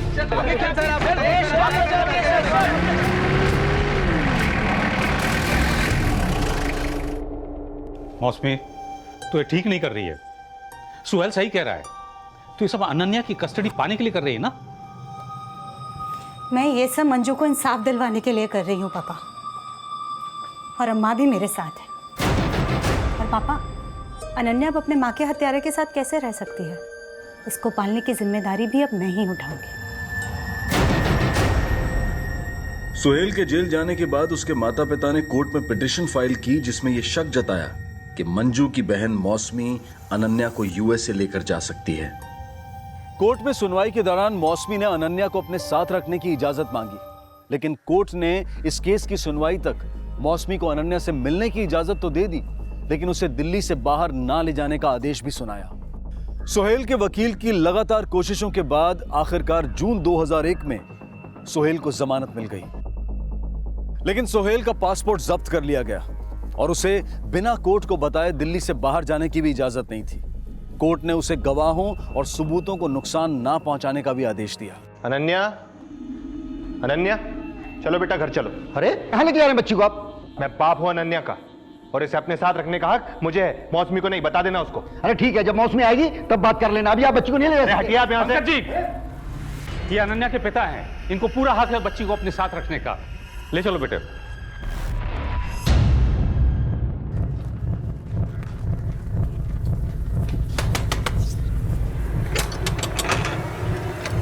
अनन्या कहाँ है? जहां उसे होना चाहिए, अपने घर में। वो एक कातिल के साथ नहीं रह सकती है। एक मिनट, जबरदस्ती मेरे घर में घुसने की कोशिश नहीं करना। और हाँ, तुम्हारे कह देने से मैं मंजू का कातिल मान नहीं लिया जाऊंगा। कातिल तो तुम हो ही, और ये मैं बहुत जल्दी साबित भी कर दूंगी, और अनन्या की कस्टडी वो भी मुझे ही मिलेगी। अच्छा, ये मत समझो कि कोर्ट सिर्फ तुम्हारी सुनेगा। अनन्या मेरी बेटी है, और तुम चाहकर भी उसे मुझसे अलग नहीं कर पाओगी, समझी? Get out, get out. Suhel Ananya का पिता था और उसकी शिकायत पर कोर्ट में इस इशू पर फिर से सुनवाई की गई। मौसमी जी ने मेरे घर में आकर मुझे धमकी दी थी कि ये अनन्या की कस्टडी किसी भी हाल में हासिल करके ही रहेंगी। पर अनन्या तो मेरी बेटी है सर, उस पर यह कैसे हक जता सकती है? मंजू की बहन और उसकी मदर अनन्या को यूं जबरदस्ती नहीं ले जा सकते। अगर उन्हें बच्ची की कस्टडी चाहिए तो उन्हें लीगल तरीके से लेनी चाहिए। नेक्स्ट टाइम अगर उन्होंने बच्ची को जबरदस्ती ले जाने की कोशिश की तो उन पर कानूनी कार्रवाई की जाएगी।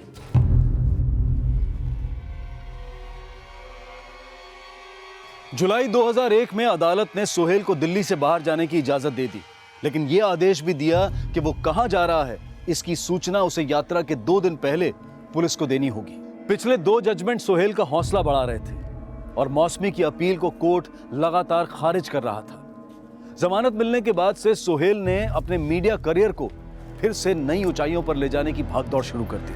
कई मुसीबतों के बाद उसकी जिंदगी फिर से पटरी पर आ गई थी और उसकी बेटी अनन्या अब 8 साल की हो चुकी थी। अम्मी, बेटा आपकी अम्मी की जो बहन है मौसमी मासी और आपकी नानी, बेटा वो सोचते हैं कि मैंने आपकी अम्मी को मारा। बेटा वो लोग झूठ बोलते हैं।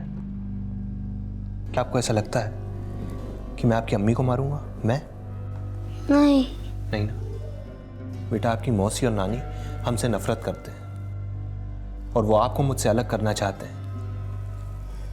लेकिन बेटा आई प्रॉमिस यू, मैं ऐसा कभी होने नहीं दूंगा। हमेशा आपके साथ रहूंगा, हमेशा। I love you, अब्बू। लव यू टू बेटा, लव यू टू। हाँ सुकांत। हाँ Sukant. Sir, everything is ready.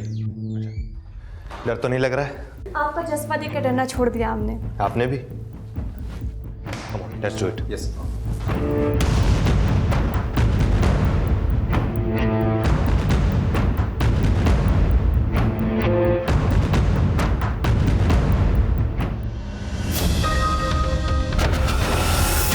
ये फिल्म इंडस्ट्री के वो मशहूर चेहरे हैं जिन्हें आपने बड़ी बड़ी फिल्मों में देखा होगा। लेकिन इनका असली चेहरा अब आप देख ही रहे हैं कि ये कैसे भोली भाली मासूम लड़कियों को हीरोइन बनाने का झांसा देकर इनके शोषण की शर्तें रख रहे हैं। आपने जिन एक्टर्स का स्टिंग किया है उनका कहना है कि वो सब आपके साजिश के शिकार हुए हैं, और उनका यह भी कहना है कि आप भी दूध के धुले नहीं है, क्योंकि आप पर खुद अपनी ही पत्नी के मर्डर का आरोप लगा है। लेकिन मुझ पर कोई आरोप साबित नहीं हुआ, पर उन एक्टर्स की असलियत सभी लोग उन वीडियो क्लिप्स में देख चुके हैं। देखिए, मैंने हमेशा क्राइम के खिलाफ आवाज उठाई है, तो ऐसे झूठे और बेबुनियाद आरोप मेरी इमेज को कभी दागदार नहीं कर पाएंगे। Thank you for coming. Sir लेकिन कोई बेबुनियाद आरोप कैसे लगाएगा सर? 2005 में फिल्म्स और टीवी के कुछ नामी चेहरों को एक्सपोज करके सोहेल शम्सी एक बार फिर से सुर्खियों में छा रहा था। अपनी खोई हुई पहचान को वापस हासिल करने के लिए वो ऑन कैमरा कई ऐसे काम कर रहा था जो उसे लगातार सुर्खियां दे रहे थे। इसी दौरान सोहेल ने एक ऐसी फिल्म स्क्रिप्ट लिखी जिसमें उसने दहेज कानून का गलत फायदा उठाने वालों के खिलाफ आवाज उठाने की कोशिश की। वहीं मंजू की बहन मौसमी ने भी हार नहीं मानी और उसने 2005 में फिर से सोहेल के खिलाफ आईपीसी की धारा 302 के तहत सुनवाई करने की अपील कोर्ट में की, लेकिन मौसमी को सफलता नहीं मिली और 2010 में भी ऐसा हुआ। Thank you for coming. Sir लेकिन कोई बेबुनियाद आरोप कैसे लगाएगा सर? मौसमी ने इस केस में कोर्ट से दोबारा अपील की। 2005, 2010 और 2014 में लगातार मौसमी के प्रयास को देखते हुए कोर्ट ने एक बार फिर से मंजू की मौत को संदिग्ध मानकर एक नए सिरे से उसकी जांच करने के आदेश दे दिए और इस बार यह केस दिल्ली के डीसीपी श्रीनिवास शुक्ला को सौंपा गया।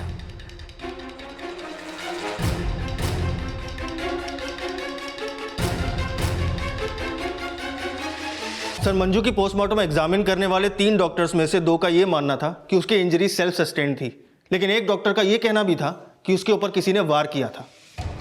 शर्मा, केस रीओपन हुआ है, इसलिए दूसरे डॉक्टर्स का भी ओपिनियन लेना होगा। मंजू की पोस्टमार्टम रिपोर्ट की जांच करने के लिए नए डॉक्टर्स की टीम बनाओ। हो सकता है पुरानी टीम से कुछ मिस हो गया। Okay sir. Solanki. Yes sir. Manju की बड़ी बहन, नाम क्या उसका? सर मौसमी। नहीं, मौसमी की बात नहीं कर रहा हूं, उससे बड़ी भी एक बहन है। सर स्नेहा, लेकिन हादसे के वक्त वो दुबई में थी। सोलंकी, मंजू केस में हर इंसान का स्टेटमेंट लिया गया है, लेकिन इसकी बहन स्नेहा, उसने अपना स्टेटमेंट फैक्स किया था। कभी भी फिजिकली वो सामने नहीं आई ये बयान देने के लिए। I want to talk to her personally. बुलाओ उसे। Okay sir.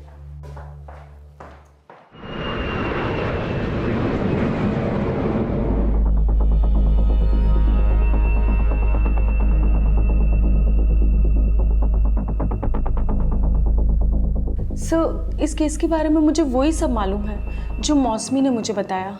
मौसमी जो बता चुकी है मुझे वो नहीं जानना है। आई वॉन्ट टू नो कि आप क्या सोचती हैं। सर, मौसमी फील्स की। But what do you feel?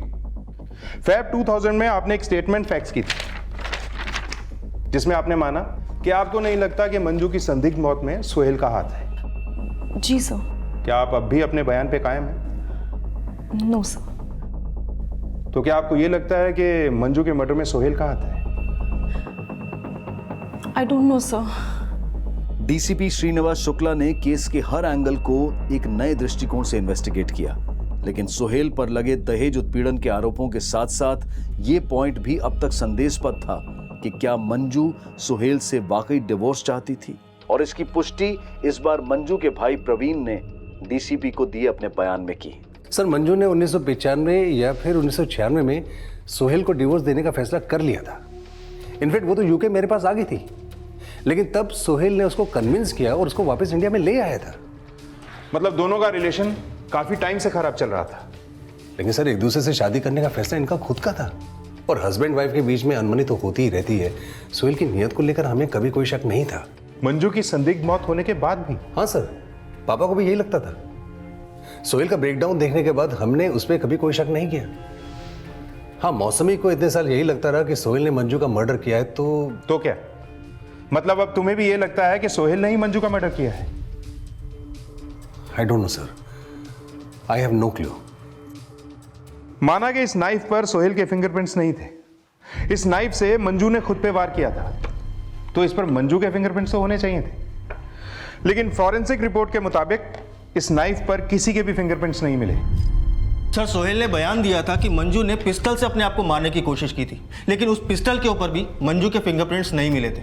But in a statement Sohail के लॉयर ने मीडिया के सामने बड़ी ही इलॉजिकल सफाई दी थी। देखिए, हमें लगता है कि मर्डर वेपन के साथ इन्वेस्टिगेटिव टीम ने मिसहैंडल किया होगा और ऐसे भी मंजू ने सुसाइड किया। ये उसकी पोस्टमार्टम रिपोर्ट ने साफ कर दिया। आइए। लेकिन सर मंजू के पेट पर 2 बार चाकू से वार किए गए थे और जो टी शर्ट उसने उस वक्त पहनी हुई थी उस टी शर्ट पर कोई भी कट का निशान नहीं था। सर ऐसा कैसे हो सकता है कि बिना टी शर्ट फटे चाकू पेट में घुसा? सर उसके बाद उसे जिस नर्सिंग होम में सबसे पहले ले जाया गया था वहाँ के डॉक्टर ने एक स्टेटमेंट में कहा था, डॉक्टर साहब मेरी बीवी को बचा लीजिए। क्या हुआ इन्हें? कुछ खा लिया उसने। और ये खून कैसा? कुछ नुकीली चीज लग गई होगी, आप देखिए ना please. Will check, don't worry. लेकिन सर सोहेल ने सफाई दी थी कि डॉक्टर ने मौसमी के लॉयर के शय पर झूठा बयान दिया था। सोहेल ने अपने बयान में पुलिस को बताया कि मंजू ने खुद पर हमला उनके घर के अंदर ही हॉल में किया था और वो वहीं गिर गई थी। फिर वहीं से 2 कांस्टेबल्स की मदद से वो उसे हॉस्पिटल ले गया था। अनन्या को संभालिए आप। चलो लेकिन पुलिस को उनके घर के अंदर उनके बेडरूम में चद्दर पर ये ब्लड के स्पॉट्स मिले। लेकिन इसके काउंटर में भी सोहेल ने एक और बयान दिया था। Sir Manju has menstrual cycle, तो मुझे लगता है कि बेड पे वो धब्बे उसी के होंगे। वॉश बेसिन के सिंक पाइप में ब्लड ट्रेसेस थे, मतलब हाथ धोते हुए ब्लड सिंक पाइप में गया होगा।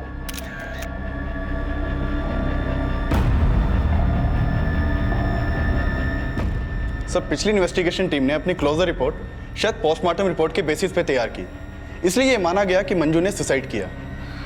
पोस्टमार्टम रिपोर्ट में यह भी मेंशन है कि मंजू के हाथ पे खरोच के निशान भी थे और इसे भी बड़ी स्मार्टली काउंटर किया गया था। हाँ सर, जब मैं मंजू से पिस्टल छीनने की कोशिश कर रहा था उस वक्त उसके हाथ पे खरोंच आई थी।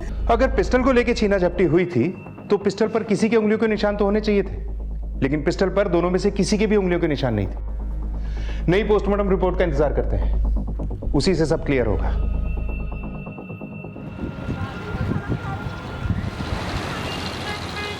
आपकी वाइफ की मौत के 14 साल बाद आप पे उनके मर्डर दफा 302 के तहत केस इन्वेस्टिगेट किया जा रहा है। आपका क्या कहना है? वही जो मैं इतने साल से कह रहा हूं कि मैं बेगुनाह हूं। देखिए ये जो हो रहा है ना, ये सिर्फ सही को गलत साबित करने की साजिश है मेरे खिलाफ। जी मैंने कोई गुनाह नहीं किया और मेरी बेटी से मुझे कोई अलग नहीं कर सकता। जैसा कि अभी आपने देखा, सोहेल शमसी ने मंजू मर्डर केस में अपना पूरा व्यू रखा। आगे की जानकारी के लिए हमारे साथ बने रहिए। कैमरामैन विवेक के साथ आनंद सिंह। बहुत अच्छा था पापा, बट पापा वाई डोंट दे अंडरस्टैंड आप मम्मा से कितना प्यार करते थे? वो लोग बार बार एक ही बात क्यों पूछते हैं? बात क्या है ना बेटा, हमारा इंडियन लॉ सिस्टम, हमारा संविधान इतना महान है कि वो सबको अपनी बात कहने की, हर किसी को अपना मत रखने की आज़ादी देता है, लेकिन झूठ चाहे जितने भी डंके बजा ले, सच की आवाज़ नहीं दबा सकता। आई नो दिस पापा एंड आई बिलीव आप सिर्फ सच के लिए लड़ते हैं, झूठ आपको नहीं हरा सकता। हाँ बेटा, यही तो मेरी ताकत है। तुम और मेरे चाहने वाले मेरे ना चाहने वालों से ज्यादा हैं।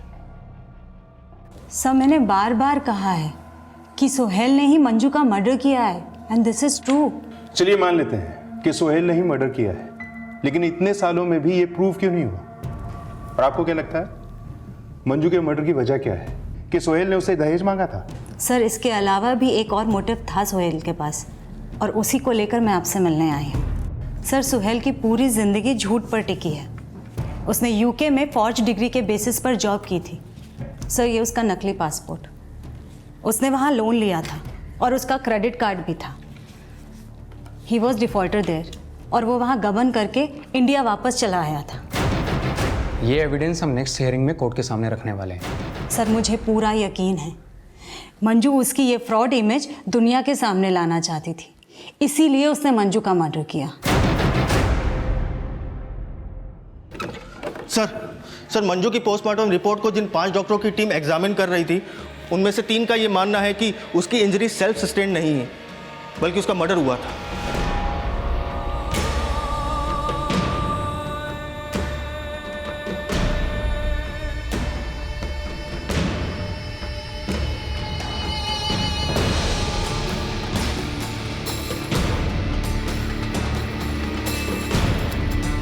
मंजू की मौत के बाद 17 साल की लंबी सुनवाई के बाद आखिरकार कोर्ट ने सोहेल के खिलाफ अपना फैसला सुना दिया।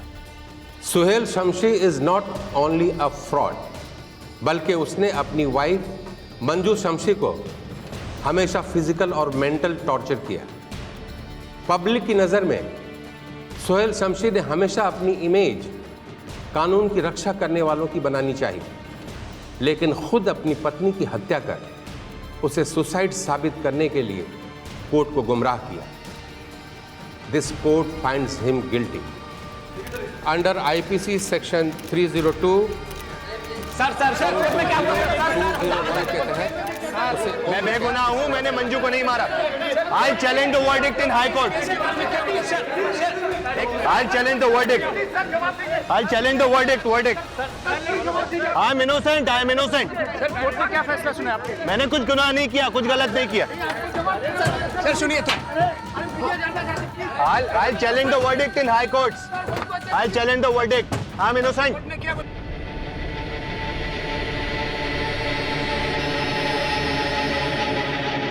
अदालत अपना फैसला सबूतों और गवाहों के आधार पर करती है, लेकिन 12 फरवरी 2000 की रात को सोहेल के घर के बंद दरवाजों के पीछे क्या हुआ था, इसका सच सिर्फ सोहेल जानता है। सोहेल ने इस वर्डिक्ट के खिलाफ दोबारा अपील करने की बात कही है, जिसमें यह माना गया है कि सोहेल ने ही अपनी पत्नी की हत्या की थी। और अगर सोहेल ने हत्या की थी तो आखिर ऐसा क्या हुआ था जिसने अपराध के खिलाफ आवाज उठाने वाले एक शख्स को अपनी ही पत्नी का हत्यारा बना दिया था। कहते हैं कि बुरे से बुरे इंसान में भी कोई ना कोई अच्छाई और अच्छे से अच्छे इंसान में भी कोई ना कोई बुराई जरूर होती है। यह हम पर निर्भर करता है कि हम अच्छाइयों की ऊंचाइयों की तरफ बढ़ रहे हैं या फिर बुराइयों की गर्त में गिर रहे हैं। इसी विचार के साथ अब मैं अनूप सोनी आपसे विदा लेता हूं। फिर मुलाकात होगी अगले एपिसोड में एक और चौंका देने वाले केस के साथ। तब तक अपना और अपने परिवार का ख्याल रखें और देखते रहें क्राइम पेट्रोल डायल 100। सबक एक को सीख हम सबको। जय हिंद। क्राइम पेट्रोल्स के और भी दिलचस्प कहानी देखने के लिए हमारे चैनल को सब्सक्राइब करें और बेल आइकॉन दबाना न भूलें।